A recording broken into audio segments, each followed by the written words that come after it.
আওয়ামী লীগ আমলে গুমের ঘটনার তদন্ত শেষ হয়েছে। জানা গেছে শেখ হাসিনার নির্দেশে এসব গুমের ঘটনা ঘটত। চিফ প্রসিকিউটর বললেন, চলতি সপ্তাহে ট্রাইব্যুনালে দাখিল করা হবে গুমের মামলার তদন্ত প্রতিবেদন। এদিকে পলাতক আওয়ামী লীগ নেতা মাহবুবুল আলম হানিফের বিরুদ্ধে গ্রেপ্তারি পরোয়ানা জারি করেছেন ট্রাইব্যুনাল। ইউনিভার্সাল কার্ডিয়াক হসপিটাল, আপনার হৃদয়ের আরো কাছে।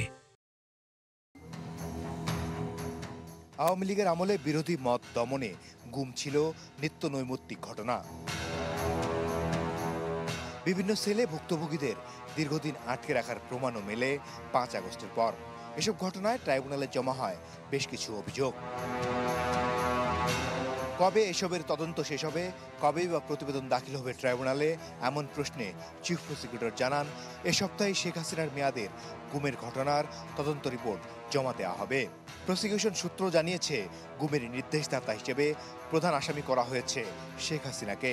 তবে এ প্রশ্নের সরাসরি উত্তর এড়িয়ে যান চিফ প্রসিকিউটর। গুমের মামলা তো অনেক, সবগুলো শেষ না হলেও প্রধান কয়েকটি মামলার তদন্ত রিপোর্ট এই সপ্তাহে দাখিল হবে। এই ব্যাপারে আপনারা নিশ্চিত থাকুন। এটা যেহেতু কমপ্লেক্স মামলা, সেজন্য খুব খুঁটিনাটি বিষয়গুলো আমরা চেক করছি। জুলাই আগস্টের আন্দোলন দমনে ওবায়দুল কাদেরের পাশে বসে বুদ্ধি পরামর্শ দিতেন আওয়ামী লীগের প্রভাবশালী নেতা মাহবুবুল আলম হানিফ। সেসব অভিযোগের প্রমাণ মেলায় হানিফ সহ 4 জনের বিরুদ্ধে অভিযোগ আমলে নিয়ে গ্রেফতারি পরোয়ানা জারি করেছেন ট্রাইব্যুনাল 2। চিফ প্রসিকিউটর জানান, যত বড় প্রভাবশালী হোক, ছাড় পাবেন না কেউই। ওবায়দুল কাদেরের সাথে এই সিদ্ধান্তে একমত পোষণ করা এবং সিদ্ধান্ত গ্রহণের ব্যাপারে তার ভূমিকা, এটা হচ্ছে একটা অভিযোগ। দ্বিতীয় অভিযোগ হচ্ছে 29শে জুলাই 2024 তারিখে কুষ্টিয়াতে একটা মিটিং করে ছাত্র জনতাকে হত্যা করার ব্যাপারে সরাসরি নির্দেশ দেয়া এবং ষড়যন্ত্র করার অভিযোগ তার বিরুদ্ধে আনা হয়েছে। এবং তৃতীয় অভিযোগটি হচ্ছে জুলাই আগস্টের আন্দোলন চলাকালীন সময়ে কুষ্টিয়া শহরে 6 জনকে হত্যা করার অভিযোগ। এই 3টি অভিযোগে তার বিরুদ্ধে ফরমাল চার্জ দাখিল করা হয়েছে।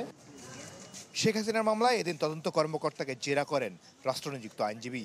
এছাড়াও রংপুরের আবু সাইদ হত্যায় সাক্ষ্য দেন 2 জন পুলিশ কর্মকর্তা।